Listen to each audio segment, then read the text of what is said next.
Bom, acho que a gente já pode começar. Bom dia a todos, eu sou o Jonathan, né? A gente já vem fazendo alguns webinars aí há tempos, né, para ajudar aí o ecossistema de privacidade e proteção de dados. E nos últimos webinars nós estamos trazendo alguns convidados que estão, né, na prática aí, implementando e orientando as empresas, orientando as pessoas. E hoje nós temos um convidado especial, né, o meu amigo Adriano Mendes. Mas antes de começar o webinar, eu gostaria de passar a palavra para o Hauck. O Hauck é o CEO do eComply. O eComply está no Brasil desde 2019, então ele vai fazer uma abertura em inglês e dar as boas-vindas a todo mundo. Hauck, please. Thank you very much. It'll just be 2 or 3 sentences in English. It's a great pleasure to have you here, Adriano. It's very nice meeting you. eComply is always trying to assist with the right infrastructure to make data protection manageable. Data protection is hard. Data protection is hard work. People and businesses don't like to pay for it, right? It's a pain, and we all try our best to make it work and practice what the law says. I'm very interested in hearing your opinions and your feedback and your experiences, Adriano. Thank you, Jonathan, again for hosting this. I'm looking forward very much. Thank you. Thank you, Hauck. Bom, muito obrigado pelo espaço, Hauck. Nós vamos começar, então, o webinar agora. Vou fazer a introdução rápida do Adriano, né? É óbvio que não dá para falar tudo que ele já fez, mas o Adriano, ele é advogado, né, especializado em direito digital. Ele é fundador do Assis e Mendes, Sociedade de Advogados, e já trabalha com proteção de dados há algum tempo, né, direito digital. Foi professor também de ética, direito e legislação. Quer dizer, tem várias coisas que o Adriano faz aí. Adriano, eu vou deixar você se apresentar aí para o pessoal, e agradeço demais a sua presença, agradeço a sua disponibilidade. Eu sei que você é um jovem advogado aí com bastante experiência na área, e eu fico muito feliz de você ter aceitado o convite e ajudar aqui a eComply, né, nesses webinars que a gente está promovendo para ajudar o pessoal a entender e tirar dúvidas e esclarecer. Então, muito obrigado pela sua participação, Adriano. Obrigado, Jonathan. É um grande prazer estar aqui. Obrigado, eComply, Hauck, pelo convite. Espero que a gente consiga passar um pouquinho da nossa paixão e do nosso entusiasmo por essa área para quem está ouvindo a gente hoje. Muito bacana, Adriano. Eu separei alguns pontos aqui para a gente discutir, né? E um dos primeiros pontos que eu levantei foi que em julho de 2018 você já tinha sido citado pela Você SA e pela Exame.com como um dos primeiros DPOs do Brasil, né? Você já tinha feito trabalhos lá no GDPR, né? No GDPR. E mais recentemente, né, em setembro de 2020, você também foi nomeado como DPO da Acespro São Paulo, né? E você tem buscado aí as certificações, né, e se preparar aí para o mercado. E eu sei também que você estudou lá na Europa, né, na Bélgica, se não me engano, apesar da faculdade da universidade ser holandesa, você também conseguiu aí o título de Data Protection Officer pela Universidade de Maastricht. E foi presencial esse curso, né? Eu queria que você compartilhasse aí com a gente um pouquinho, né, já que a gente vai falar de direitos dos titulares, de sanções, e o DPO tem um papel fundamental. Eu queria entender de você, Adriano, qual é a experiência, né? O que você já vem vivendo como DPO, né, de fato, e quais os desafios atualmente do DPO? É mais conscientizar o pessoal, orientar, ou já tem implementação de algumas mudanças? Conta um pouquinho para a gente aí esse trabalho que o DPO já assume no Brasil e já tem algumas atribuições a serem definidas pela NPD. Que legal, Jonathan. Bom, obrigado pela pergunta, bem interessante mesmo. E é engraçado eu pensar agora, assim, de trás para frente, né? Na verdade, desde há muito eu faço o papel de DPO, que é um papel de conselheiro de algumas empresas. Alguns nossos clientes aqui do escritório são empresas que têm um grande volume de dados pessoais, milhões de usuários e milhares de clientes, né? E aí, sempre que a gente fala com uma operação que tem aí milhões de usuários e milhares de clientes, a gente não consegue identificar ou não consegue lembrar de cabeça quem que é o ticket A, o ticket B, o que cada um está pedindo e como é que a gente consegue organizar. E aí a solução para esse mundo da tecnologia, que é de onde eu vivo e é onde eu mais participo, sempre foi criar padrões, né? Padrões de resposta, padrões de atendimento, fluxo de atendimento, para ter uma previsibilidade e não se perder. né? Eu digo que e-mail é como grama, né? Você responde um, aparecem dois no dia seguinte, tem uma série de coisas bem interessantes.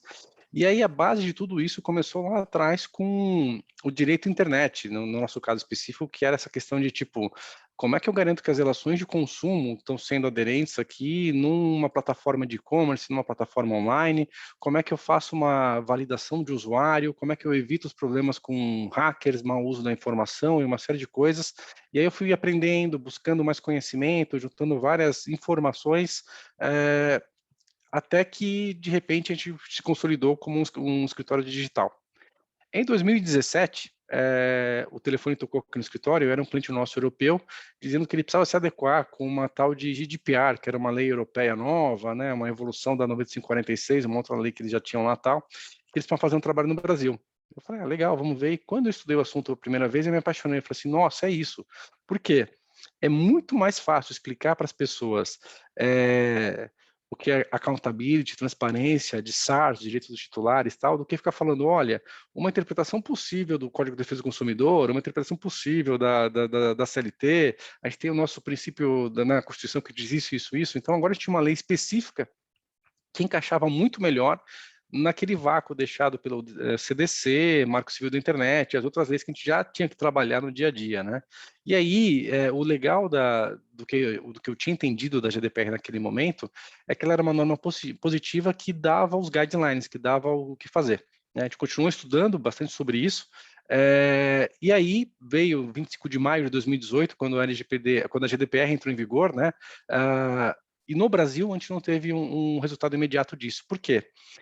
As poucas empresas que se adequaram para a GDPR se adequaram lá fora ou fizeram esse trabalho antes, então não veio aquele boom, né? Mesmo assim, eu já fazia esse trabalho como DPO local de uma empresa europeia aqui, fui citado pela Você SA Exame na época como um dos primeiros DPOs mesmo, né? Em julho de 2018 saiu a matéria, a nossa lei é de agosto, então não é que a gente tem bola de cristal, é que a gente já fazia isso mesmo, né? E aí, depois disso, eu fui para Maastricht estudar e ter uma carga maior sobre a GDPR, a origem de tudo isso. O legal dessa experiência lá fora foi perceber que o DPO, ele não é um Superman.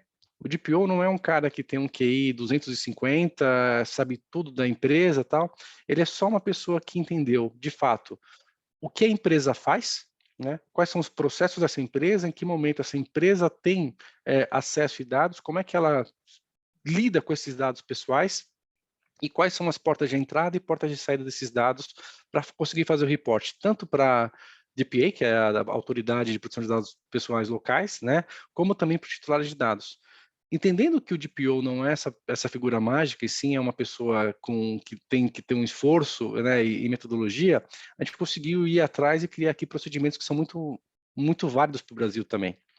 E aí, trazendo isso agora para o momento 2021, foi legal juntar a parte da academia, a parte da consultoria e também a parte da prática como DPO para perceber a diferença entre como que eu dou uma resposta que não gere mais suporte, né? Como que eu consigo atender os titulares sem comprometer a empresa, sem gastar mais tempo do que o necessário para cumprir a lei e tudo mais. E aí a minha frase que fica quando a gente fala do momento atual é que proteção de dados pessoais no Brasil ainda é algo novo e muita gente associa isso com a proteção da LGPD com cadeado, escudo, firewall, segurança, né, uma blindagem.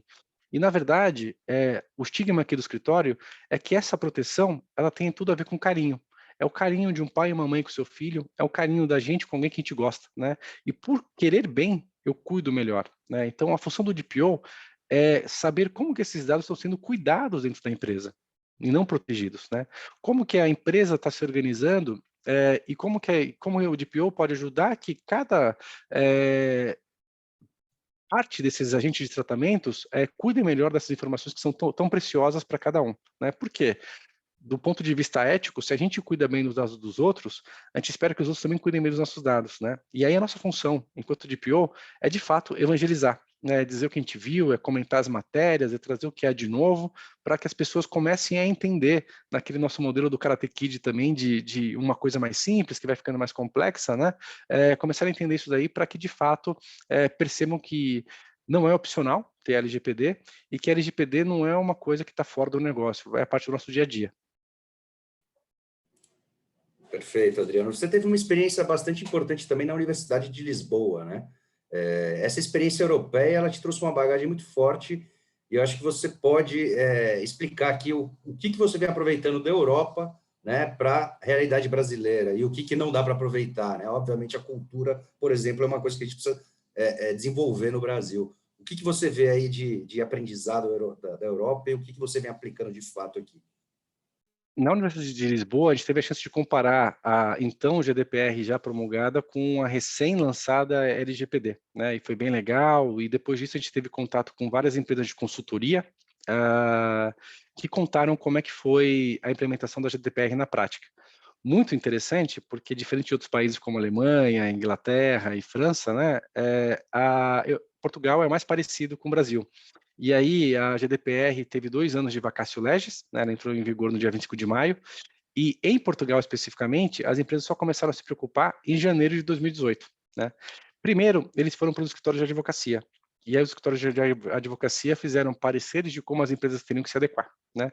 Próximo a maio de 2018, quando a lei iria entrar em vigor, as empresas que já tinham aqueles pareceres de advocacia olharam para o que tinha e falaram assim, nossa, o que eu faço agora? Porque eu li, achei bonito, está bem escrito e tal, mas isso aqui não me ajuda a implementar uma lei nova, né? Isso aqui não me dá conformidade, o que eu faço?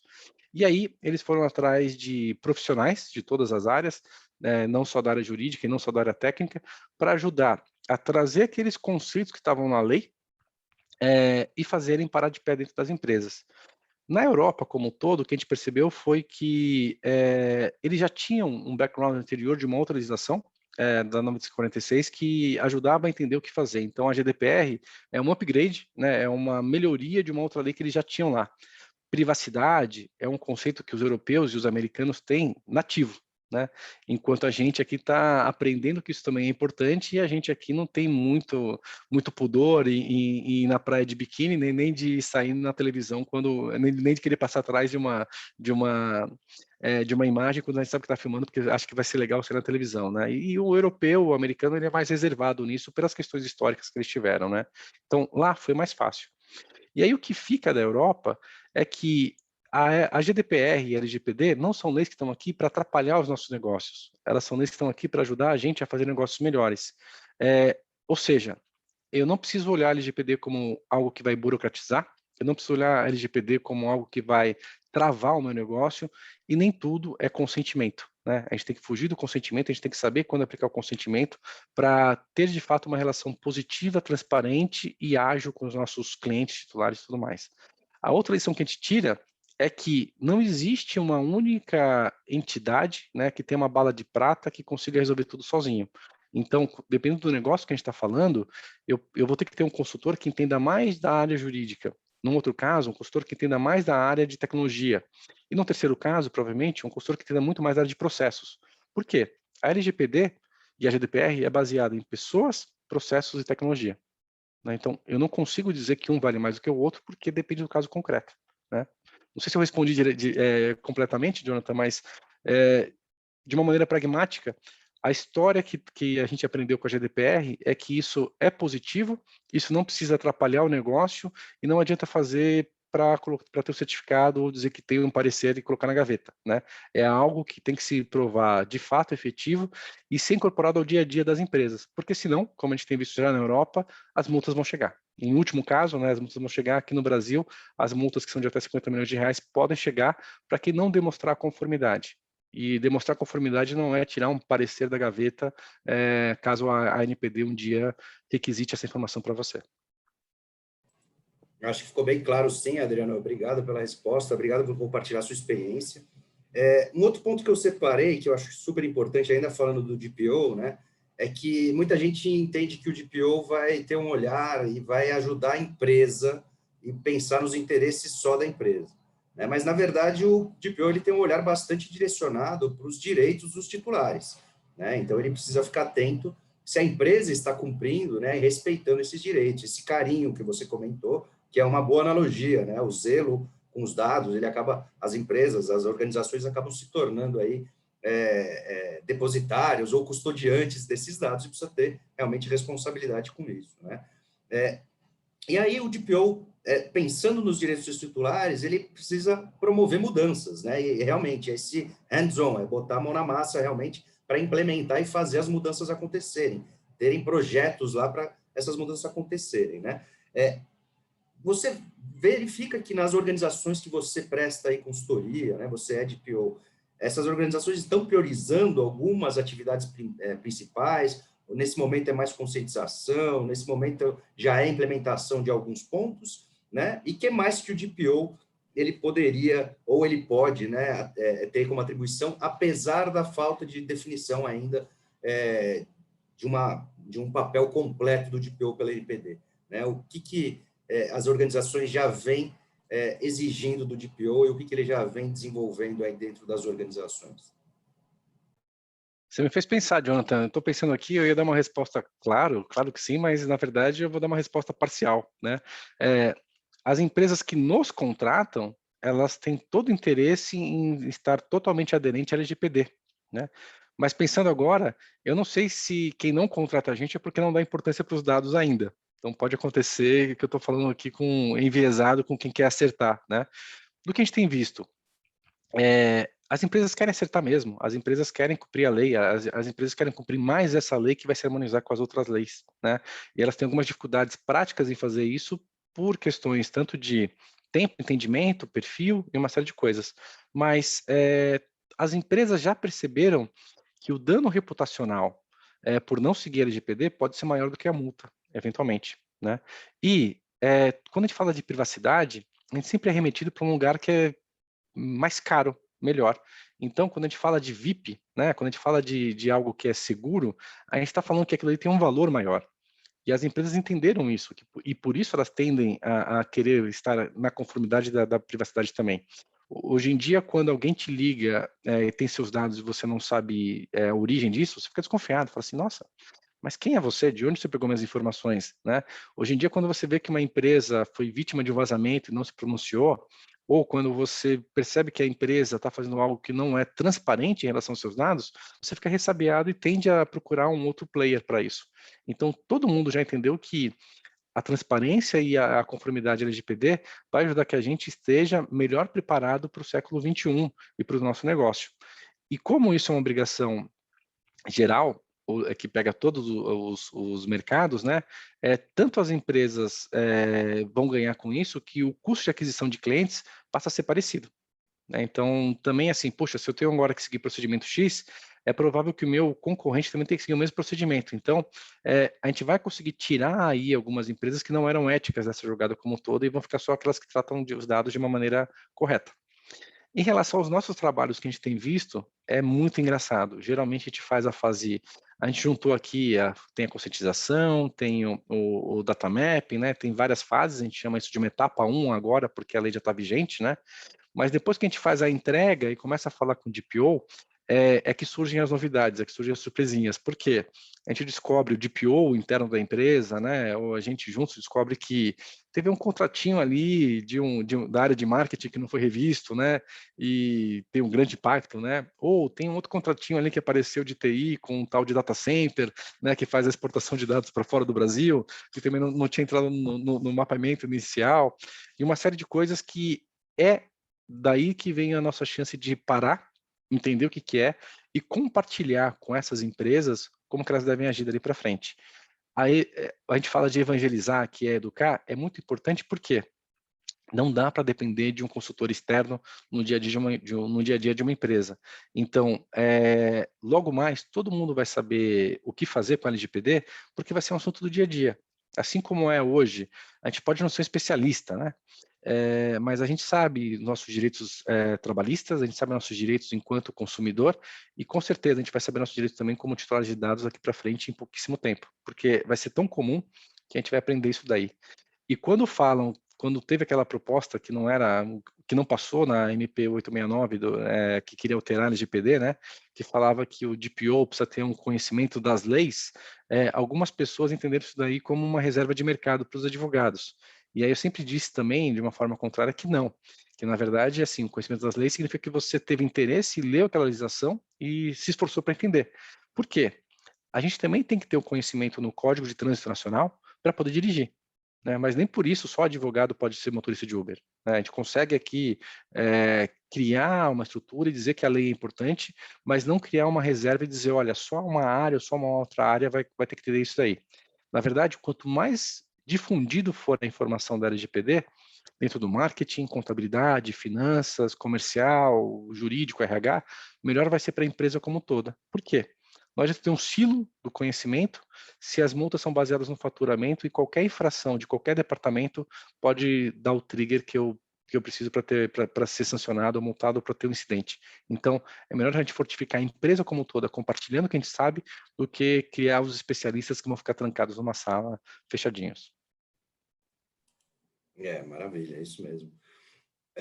Você tem um time, né, que atende, é um time bastante forte no escritório de privacy, né? Tem um time dedicado a isso, né? E eles apoiam você no papel de DPO também, ou eles cuidam dos projetos e das empresas?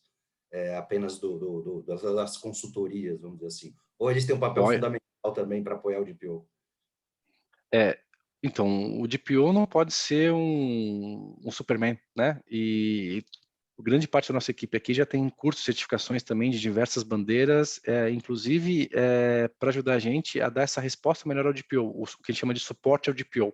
Né? Numa das nossas análises feitas, apesar de a gente também trabalhar como DPO as a service, a gente faz muito mais o serviço de suporte ao DPO. Então, a empresa nomeia um champion, a empresa nomeia o DPO interno, e nós passamos a apoiar esse DPO nas decisões que são mais profundas ou que podem ter um impacto, ou quando ele não se sente confortável em decidir sozinho.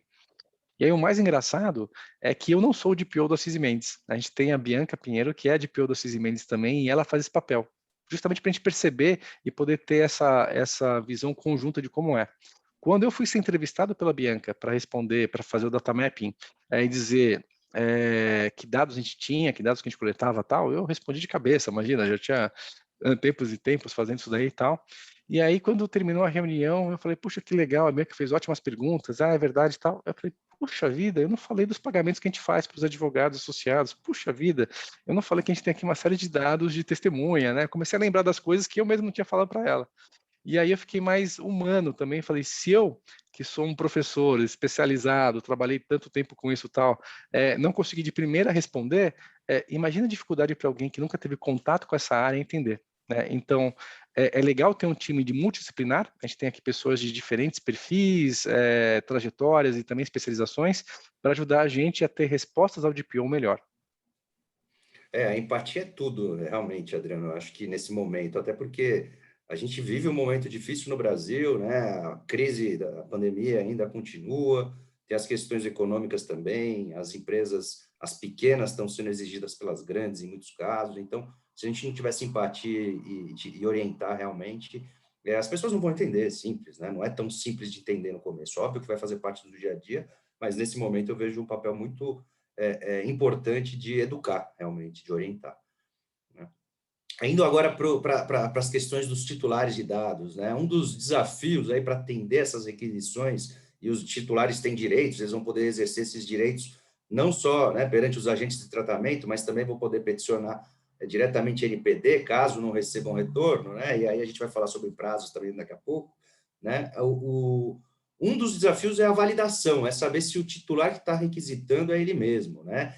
E para empresas que têm diversos clientes, né? Geralmente no B2C, quando tem milhares ou milhões de consumidores, fazer esse processo manual é praticamente impossível. Então, entra aí uma parte de automação que é bastante importante, né? O que você vê como grandes desafios aí no atendimento às requisições titulares?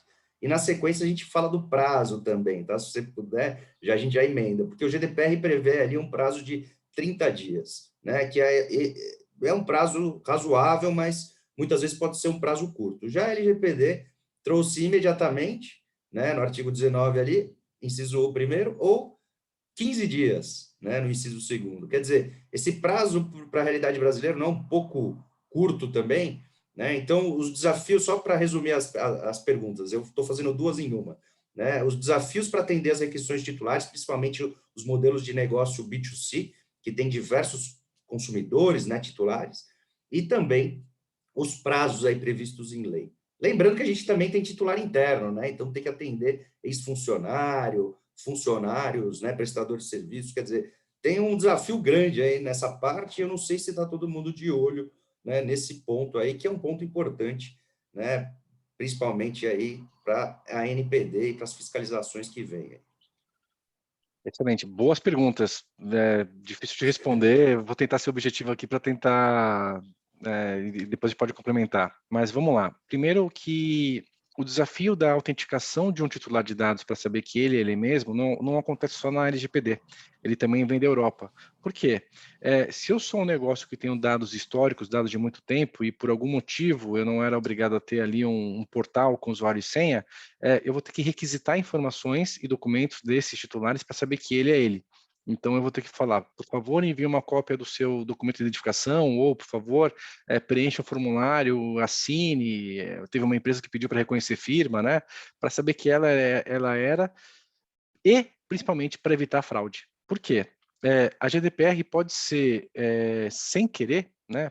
Querendo cumprir a LGPD, e a GDPR, você pode acabar criando incidentes de divulgação de informações. Então, imagina se eu falo, eu sou Jonathan Nelson, eu queria as informações que você tem sobre mim, por favor, envie para o meu e-mail adriano.mendes@cismendes.com.br, né? Se a empresa não tem um procedimento de checagem, se ela não tem como validar isso, ela vai dar informações de um titular para o outro, né? E isso é péssimo. Isso acaba com o sigilo e a confidencialidade que essa informação deve ter. A maneira de resolver isso é criando, talvez, ambientes digitais de internet onde você direciona essas pessoas para um cadastro anterior, no login senha, sempre baseado com as informações que você já tem. Se você já tem um e-mail, manda ali uma chave de ativação por e-mail. Se você já tem o telefone, manda um código, SMS, um WhatsApp para aquele celular. Se você tem alguma outra informação, que seja física só, porque seu negócio é totalmente offline, manda uma carta para essa pessoa e diga os procedimentos e dá código para ela, porque daí você vai saber que ela é ela.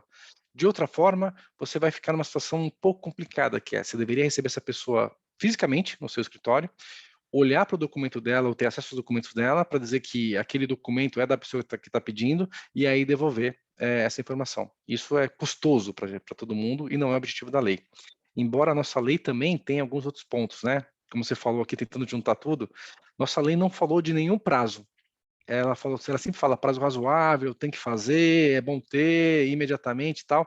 O único prazo que ela errou expressamente foi o prazo de 15 dias, porque na Europa são 30, aqui ficou 15, e a nossa adição tem que ser imediatamente, né, ou no prazo máximo de 15 dias, se for uma informação completa. A gente já pegou pareceres de outros escritórios que falavam que o imediatamente deve prevalecer. E aí a gente tentou explicar para essas empresas que não é bem assim, porque imagina que eu sou um hospital e alguém chega num pronto atendimento e fala que quer saber que dados o hospital tem sobre ela. Se isso fosse possível, aquele atendente teria que ter acesso completo a todo o prontuário médico da pessoa também, né? E aí não iria funcionar, né? Então, a gente tem que criar procedimentos. O que a gente tem visto como desafio maior é simplesmente dar uma resposta sem saber quais são os ingredientes e insumos que a comporiam. Então, como é que eu vou dizer que informações eu tenho daquela empresa e qual que é a base legal com o que eu compartilhei se eu não fiz o data mapping, né? Então, a dificuldade não é em preparar a resposta em si. A dificuldade é saber como que eu vou responder, porque nem sempre eu fiz a lição de casa anterior. E a outra dificuldade que a gente tem encontrado na prática, Jonathan, é que, como é novo no Brasil e todo mundo ainda acha que é o consentimento, as pessoas estão mandando e-mail, às vezes até pelo LinkedIn, às vezes para qualquer outro canal, dizendo: eu quero que você apague todos os meus dados da minha relação de trabalho, eu não quero mais, eu pretendo processar a empresa amanhã, então eu quero que você apague meus dados hoje, para você não ter nenhum histórico, né, e eu poder processar você e você tomar aí uma condenação maior, né? Então, há muita desinformação. E também, quando isso é feito por um canal inapropriado, como, por exemplo, uma rede social, um e-mail e tal, as pessoas ficam mais livres para juntar várias perguntas e coisas diferentes. A nossa sugestão, de novo, partindo do mundo de tecnologia, é criar procedimentos e ter um request para cada diretor titular. Então, você quer saber que informações eu tenho sobre você? Abra um chamado. Você quer alterar algum dado seu? Abra um chamado. Se você quer saber com quem eu compartilhei, eventualmente, abra um chamado. Você quer fazer uma oposição ou revogação? Abra um chamado, né? E aí a gente vai conseguir analisar numa ordem mais clara se aqueles chamados são compatíveis ou não, né? E se um inviabiliza o outro. porque se o primeiro pedido for a revogação ou oposição, eu não tenho que dar os outros, eventualmente, né? Eu não vou conseguir cumprir, eu não vou entrar no looping, né? E o que nós estamos orientando também é, se eu não tiver como validar que aquela pessoa é de fato titular, eu digo o porquê eu não consegui, sem dar muitas informações, né? Dizendo quais são os documentos que eu precisaria para validar, e eu encerro o chamado, porque daí o prazo de 15 dias não começa a contar. Boas soluções, boas dicas aí para todo mundo já, né? Soluções inteligentes e importantes. No dia 28, né, na semana passada, a NPD abriu a consulta pública para aquela minuta, né, da resolução, que justamente dispõe sobre a fiscalização e aplicação das sanções, né? Você conseguiu já dar uma olhada nesse documento, avaliou, né? Eles comentam bastante da atuação responsiva da NPD, que provavelmente nesse começo vai ser muito mais voltada para orientação, para educação, e focando, né, em monitoramento, orientação e atuação preventiva.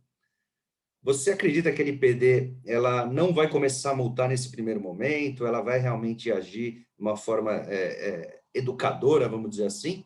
Né? E o que você achou do documento aí da resolução, da minuta? Né? Ainda está aberta, né, para consulta pública, para todo mundo saber, e todo mundo pode contribuir e criticar, elogiar ou sugerir mudanças ali no texto da resolução. Eu dei uma entrevista uma vez, Jonathan, e eu falei que a LGPD era uma lei muito quando em 18 de setembro, né, quando a LGPD entrou em vigor, né, depois daquela movimentação no Senado, eu fui entrevistado e eu falei que a LGPD era uma filha muito querida, mas nasceu prematura. E para mim, o grande erro da LGPD é a gente ter colocado ela em vigor antes de ter dado o prazo de 6 meses ou 1 ano para a NPD se estruturar e dar as guias, os normativos. E isso a gente está vendo impactos aqui na prática. Tem o artigo 63, tem uma série de questões hoje que eu sinto que eu estou errado, eu estou travado, mas eu tento continuar fazendo porque eu não sei como acertar. Transferência internacional, o que eu faço com a minha base de dados anterior à vigência, né, como é que eu atendo os titulares e uma série de coisas, né? Então isso é muito complexo. Essa minuta, para mim, ela é o primeiro rascunho e ela não deveria ser levada a sério por vários motivos. Primeiro porque o CNPD, que é o Conselho Nacional de Proteção de Dados Pessoais, que é de onde vão vir os representantes da sociedade, não está constituído, não está formalmente constituído. E ele não foi envolvido nessa minuta. Né? Então, a gente não tem uma visão aí geral da sociedade brasileira, dos mercados e negócios brasileiros, na hora de falar como vai ser a fiscalização. E isso, para mim, gera questões bem interessantes quando a gente vai analisar. Apesar de toda a lei falar eu sou bonzinho, acredita em mim, a gente sabe que existe uma possibilidade de multa e sanções baseadas no faturamento. Né? E nesse documento não tem nenhum critério aqui que seja uma atenuante ou um critério que seja agravante descrito no regulamento que possa ajudar as empresas a saber como se organizar. Né? Um outro ponto, são alguns 2 pontos, eu fiz uma leitura dinâmica, não tive tempo ainda de ler como eu gostaria, mas eu peguei 2 pontos que me chamaram muita atenção. Primeiro que ele fala ele cria algumas nomenclaturas novas, e uma delas é administrados. Para eles, os administrados são os titulares de dados, os agentes de tratamento e demais integrantes ou interessados no tratamento de dados pessoais. Tudo bem, não faz nenhum sentido, não tem nenhum problema, né? Só que lá embaixo, de repente, ele fala que a NPD pode requisitar informações dos administrados, inclusive, eventualmente, fazendo uma espécie de due diligence nos administrados. E imagina você, titular de dados, de repente, que você não tem essa previsão na LGPD, passar a ser investigado pela NPD por algum motivo, né? Ou imagine que você é um operador, ou um suboperador, como eles chamaram, e de repente a NPD começa a pedir para você dedurar um outro agente de tratamento que você nem sabe que relação que ele tem, e a NPD não vai ser obrigada a te explicar. E o ponto mais engraçado é que essa minuta aqui, ela fala que os efeitos dela passam a valer a partir de 1º de janeiro de 2022. Né? E a gente já tem um vácuo aqui entre 1º de agosto e 1º de janeiro de 2022. Eu não acho que isso é bom. Eu acho que a gente tinha que ter a lei já vigente, né? Já com esses decretos e orientações possíveis, e para funcionar, a gente vai ter que ter regras bem mais claras do que essa, e, eventualmente, sanções. Por quê? Só quando eu começar a sancionar de fato é que as empresas vão entender o que é sério ou não. Por exemplo, esse vazamento de 220 milhões de dados pessoais que foi inicialmente atribuído ao Serasa e já não se sabe mais quem foi. Isso é grave. né? Eu não posso só orientar, eu tenho que tomar uma medida. E se a ANPD não tomar essa decisão, alguém como o Procon, Senacom, Ministério Público, alguma entidade, vai lá e vai querer usar esse vácuo de poder e nos representar de uma outra forma. Então, não vai dar para a ANPD ser boazinha por muito tempo, né? E aí gera o medo, porque o nosso setor, o nosso negócio, pode ser escolhido ou premiado para ser o exemplo, aí, o bode expiatório, né, nesse momento de mostrar pujança e mostrar poder em relação ao que está na lei, né? E não dá para eu ter uma lei e não usar. Então, quem fizer errado vai ter que ser investigado, vai ter que ser, de alguma forma, vai sofrer esse processo e vai ter que ser ou advertido ou punido. E a minha próximo ponto, a próxima pergunta é justamente sobre isso, né? Quais segmentos que você entende, né? Segmentos aí, tanto poder público, inclusive, você acredita que vão ser priorizados pela NPD nessas fiscalizações e talvez nas sanções, né? Esse fato de a NPD não poder ser boazinha por muito tempo, ela tem que mostrar o enforcement da lei, né? A execução realmente das penalidades. Tudo bem que ela pode advertir no começo, né? Que é uma penalidade, pedindo aí as medidas corretivas e tudo mais, mas quais segmentos você entende? O INSS está na berlinda, né? A indústria farmacêutica ou as farmácias, né? Setor de saúde, setor financeiro, o que que você vê aí no mercado que pode ser priorizado? Porque a própria NPD fala disso, né? Que ela vai poder monitorar, né? E fazer uma agenda de fiscalizações, e essa agenda provavelmente vai separar por setores, né? Não está claro como isso vai funcionar. Mas você, pelo teu feeling aí, o que você entende, Adriano? Quais são aí as áreas que tem que ficar de orelha em pé? Só aproveitando a sua fala e respondendo a pergunta anterior, a NPD não tem contingente humano para fazer uma fiscalização preventiva ainda. Ela está com 20 e poucas pessoas no seu quadro, é um número muito pequeno. Então, ela só vai trabalhar com base em denúncia. E chegando uma denúncia, ela não vai poder advertir, ela não vai poder orientar. Ela vai ter que tratar e vai ter que dizer o que aconteceu e eventualmente multar. Por isso que eu acho que esse discurso de educação não vai combinar com a prática, né? Por quê? Aconteceu um incidente, algo está errado, o tratamento foi irregular, houve uma infração, está aqui a sua multa, né? Tomara que as multas não sejam pequenas para mostrar, mas a gente tem que levar isso a sério, porque senão a lei não vai pegar. E se a NPD começa a postergar, essa lei não vai pegar e aí ninguém vai fazer, a gente vai ter vazamentos ainda maiores. Em relação aos mercados, eu posso dizer quem são nossos clientes aqui no escritório. São empresas que faturam mais do que bilhão, então são empresas que estão preocupadas com pagar uma multa qualquer por uma infração decorrente do RH, TI, jurídico, comercial, qualquer uma dessas áreas que pode gerar uma multa aí de 50 milhões de reais, ou são empresas que têm grandes volumes de dados pessoais da sua base. Basicamente, operações de e-commerce, internet, grandes indústrias e varejo, né? É isso que a gente tem vivido. Em relação à agenda prioritária da ANPD, os grandes setores que vão ser afetados são os setores de tecnologia. Por quê? Não que eles sejam mais caros para esse assunto, mas é o que vai dar mais visibilidade e é onde há mais dados, né? Então, já há um movimento de tentar criar padrões para o e-commerce, para a internet, para empresas que têm grandes bancos de dados. Mas nem por isso uma indústria B2B que fatura 2,5 bilhões vai estar isenta de levar uma multa caso ela coloque que a base legal no seu contrato de trabalho é o consentimento ou que ela compartilhe os dados dos seus colaboradores de uma forma indevida, né? Então, como a agenda prioritária ela é só uma orientação para o futuro, a gente tem que lembrar que qualquer empresa que faça errada vai ser multada a partir de provavelmente 1º de agosto. Meu próximo ponto era justamente esse, né? Então, na sua visão, aí você entende, então, porque o processo lá, o sancionador da NPD, ele tem 4 fases, né? Instalação, instrução, decisão e recurso, eventualmente, se houver. Você acredita que essa atuação responsiva, então, hoje em dia, que pelo menos é o que a gente ouve da direção, ouve aí nos cursos, que é uma atuação mais de orientação, não vai poder acontecer. Eles vão chegar, a NPD pode chegar multando e sendo mais rigorosa do que educativa mesmo, né? De advertir mais e multar menos. Você entende que vai começar multando já. Ela vai ter que fazer isso, porque ela não tem contingente humano para criar cartilhas e orientar tanto. Ela não vai conseguir ser como outras entidades que vão alocar parte do seu time para fazer palestras, treinamentos abertos para todo mundo. Ela não vai conseguir fazer eventos mensais, semanais, onde ela divulgue uma agenda positiva. Ela ainda não fez os guidelines que precisava fazer. Numa gestão pré-ANPD, haviam mapeado 53 pontos que precisariam de algum tipo de regulamentação, né? Depois esse número mudou para 60, baixou um pouco mais, mas existe aí aproximadamente 50 pontos da ANPD que vão ter que ser regulamentados pela ANPD. 50 pontos da LGPD que vão ter que ser regulamentados pela ANPD.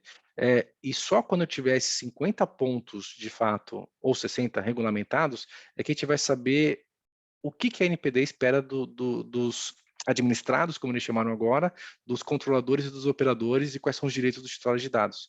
Antes disso, a gente está num momento complexo. E aí, por que eu digo que, apesar de ter essa previsão das 4 fases, isso não vai ser de fato uma certeza de que a gente não vai ter multas ou que a gente não vai ter, que a gente vai saber como calibrar qualquer sanção? Porque ela vai ter que responder baseada em denúncias e em casos concretos. Então, ocorreu um incidente de dados, que houve um compartilhamento indevido de uma base de 10 mil pessoas físicas, e nessa base tinha dados de saúde, informações financeiras. A ANPD não vai poder dizer, tipo, puxa vida, amigão, você errou, mas você fica divertido a não fazer mais isso.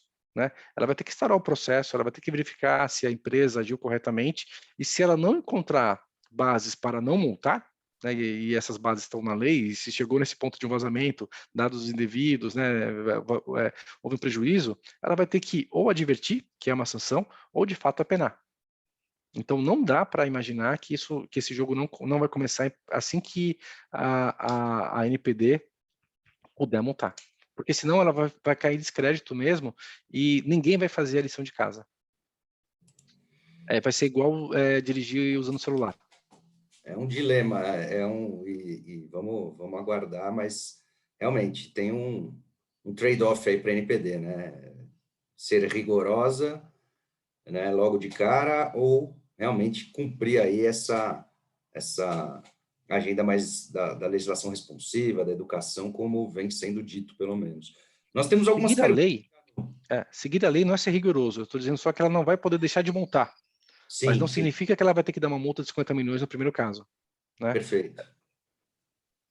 Entendi. Não, tem o pessoal já fazendo perguntas aqui, Adriano. Vamos começar a interagir com o pessoal. A Isabel, ela mandou um caso, né? Ela disse que foi vítima de vazamento de cartão de crédito após ter comprado num estabelecimento. E ela verificou que o cartão foi utilizado posteriormente por terceiros, inclusive teve que cancelar junto ao operador. Essa empresa é do varejo, inclusive já ouvi casos semelhantes ao meu. Bom, deve ser um caso de fraude aí, né, provavelmente. Entrei em contato com o canal do DPO deles, mas depois de quase um mês, nenhum retorno. Então, quer dizer, ainda não está estruturada, né? A empresa, apesar da lei estar em vigor, né, já tem um DPO ali, parece que não cumpriram os prazos aí de atendimento aos direitos dos titulares. Nesse caso, o que vocês recomendariam? Uma denúncia junto à NPD? Se tiver evidência, sim. A NPD já tem o canal lá que as pessoas podem acioná-la. Tua opinião, Adriano, o que você acha de uma situação como essa? Eu posso fazer tanto uma... Controlador, tentou entrar em contato com o controlador, não teve retorno, peticiona perante a NPD? A LGPD já está valendo em todos os seus artigos, direitos e obrigações, exceto pela aplicação das multas que passam a valer, segundo a lei, a partir de 1º de agosto de 2021. Né? Um dos artigos da LGPD fala que o titular de dados pode entrar em contato com a NPD peticionando, né, caso não tenha tido uma resposta do controlador direto. Então, isso é uma possibilidade que a gente tem também. Né? A outra é, se você conseguir comprovar esse nexo causal entre dano e origem, você pode procurar a justiça comum, a justiça civil, para pedir uma indenização. Né? Mas aí é necessário entender se, de fato, há um nexo de causalidade. Por quê? Infelizmente, esse vazamento de janeiro desse ano, com 220 milhões de dados pessoais, foi só mais um vazamento de dados pessoais, né? E não o primeiro ou o único. Cada vez mais a gente vai ter notícias sobre os vazamentos, porque agora é obrigatório, né? Eu tenho que fazer o reporte, tanto para a NPD quanto para os titulares de dados também, e porque agora as outras empresas não podem mais comprar dados da Deep Web. Então, esse mercado tende a diminuir e o hacker que conseguiu aquela informação vai divulgar porque não tem mais para quem vender, né? Mas não dá para dizer que isso é decorrente de uma loja específica. Pode ser um agente, um funcionário dessa loja que está fazendo um desvio de informação e ele tem que ser punido por isso, né? Pode ser que dentro daquele contexto, alguém que teve acesso ao produto ou serviço está desviando a informação, ou pode ser uma fatalidade. Pode ser que aconteça isso com você, mas a causa em si não seja dessa loja específica, seja de alguém que tem acesso aos seus dados via outro banco de dados qualquer. Então, a gente também não pode acusar. A função de verificar a origem disso é, desde já, da ANPD, e ela já pode, baseado nos peticionamentos, nas denúncias, se tiver um grande volume de denúncias chegando no mesmo controlador ou agente de tratamento, começar uma auditoria preventiva, uma fiscalização, para saber se eles estão agindo corretamente em termos de processos, compartilhamentos e tecnologia para garantir que aqueles dados estão seguros. O Maurício, ele comentou, a Isabel agradeceu, né? Ela agradeceu aí pelas informações. Obrigado você, Isabel, pela pergunta. O Maurício comentou que faltam dentes e músculos para a NPD, né? E a pergunta dele é como prevenir ou mitigar a judicialização por parte dos titulares, né? Então, é um ponto interessante também, né? Você acredita que a NPD pode perder, se ela não tomar essas medidas, ela pode perder força, e o judiciário tem o direito, né? E as pessoas têm o direito de acionar o judiciário também. E você acredita que vai ter uma judicialização de alguns casos, ou da maioria, ou vai ser um tsunami? Como é que você enxerga essa parte, Adriano? Eu acho, Maurício, que a LGPD tem dentes muito afiados, que são multas de 2% do faturamento, bloqueio, suspensão das operações e também a obrigação de reporte, né? Isso daí machuca, né? Isso daí é bem lesivo para uma empresa que queira continuar no mercado de qualquer forma. Ela nasceu pequena porque não teve orçamento, porque não teve não teve um interesse político em estruturá-la antes melhor, né? Não teve um interesse político nesses 2 anos de vacatio legis também, em já mandar um outro PL para transformar a autoridade numa agência desvinculada da Casa Civil, não foi criado um orçamento próprio, tem uma série de detalhes aí que fazem com que a gente perceba que ela não é o IBAMA, mas de fato ela não é a prioridade do governo atual, né? A única maneira que a gente tem de evitar a judicialização é tendo uma NPD forte e representativa. Então, vai caber a NPD fazer os convênios com CAD, Senacom e todos os outros órgãos que têm essa visão de mercado e consumo, para dizer, opa, quando o assunto for esse, manda para cá, né? E esse intercâmbio vai fazer com que a gente não tenha duas fiscalizações ou 2 processos simultâneos para os mesmos fatos ou atos jurídicos, né? E vai caber a NPD, sendo forte e estruturada, conseguir de fato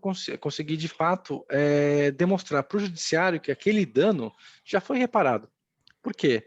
Uma indenização que é convertida para o fundo da LGPD, que é o mesmo fundo do PROCON, ela também já cumpre os princípios da lei e não vai gerar uma reanálise de um dano moral eventual coletivo por uma outra associação ou por uma outra entidade ou pela pessoa física. Mas a lei fala também que se houver um dano efetivo, esse titular de dados ele pode procurar o judiciário. Então a gente tem que tomar cuidado para o seguinte caso: não é porque meus dados vazaram de uma base atribuída ao INSS ou um birô de crédito que eu tenho direito a uma indenização. Agora, se os meus dados foram usados de uma forma indevida e eu consigo comprovar que eles foram obtidos através daquela fonte, em todo caso, independente da NPD, eu tenho direito a uma indenização, né? E essa separação tem que ficar claro não só para a gente, que a maioria de nós aqui que representa empresas também, mas também para o judiciário, né? É muito caro para uma empresa pagar R$10 mil de indenização por uma violação LGPD, porque isso foi para o titular só. É um exemplo real e foi para o titular só. Se eu multiplicar 10 mil por cada cliente que essa empresa tem, a empresa iria à falência, né? Às vezes é melhor a gente ter uma multa baseada no seu faturamento, que vai ser uma única saída e tem o racional e ela é previsível, do que eu estar sujeito a ter ações em 5.500 municípios do Brasil com juízes de 27 estados. Então, eu sou contra a judicialização e sou muito a favor de uma prevenção e de uma atuação forte da NPD para dizer que esse assunto é dela, é só ela que pode decidir, regular e sancionar assuntos que digam respeito ao LGPD. É um movimento interessante, né? Na Europa é assim, né?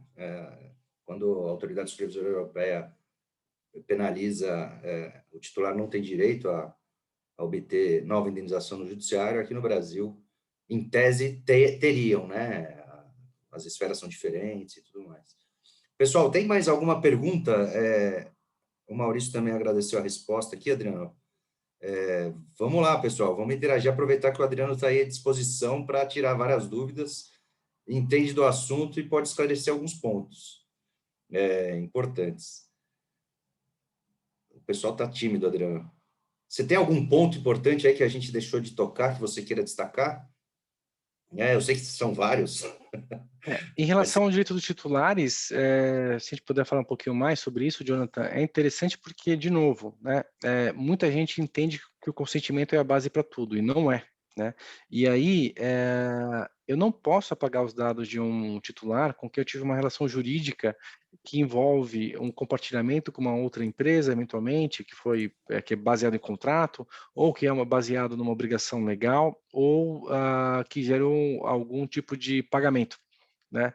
Então, entender, saber que dados eu coleto, qual que é a origem dele e fazer o mapeamento para atribuir as bases legais é muito importante para que a gente consiga responder corretamente as perguntas de quais direitos o titular de dados vai ter ou não. Né? O outro ponto é que a lei não está clara, né? Quando ela fala em formato interoperável, uma série de coisas, ela não está clara em que tipo de informações eu vou ter que ter também. Então, a gente está sendo um pouco duro aqui, principalmente nos negócios de internet, está falando o seguinte, olha, ainda que você queira, eu não vou imprimir e te mandar essas informações de maneira impressa, né? Porque a lei fala que você tem que mandar isso daí, você pode mandar de forma eletrônica ou impressa, de acordo com o interesse do titular. Imagina, né? Imagina se eu sou um negócio online, totalmente online, eu vou ter que botar uma impressora e começar a imprimir e mandar para casa das pessoas, ou mandar elas retirarem o que eu tenho de informações sobre ela. Não faz sentido isso. Né?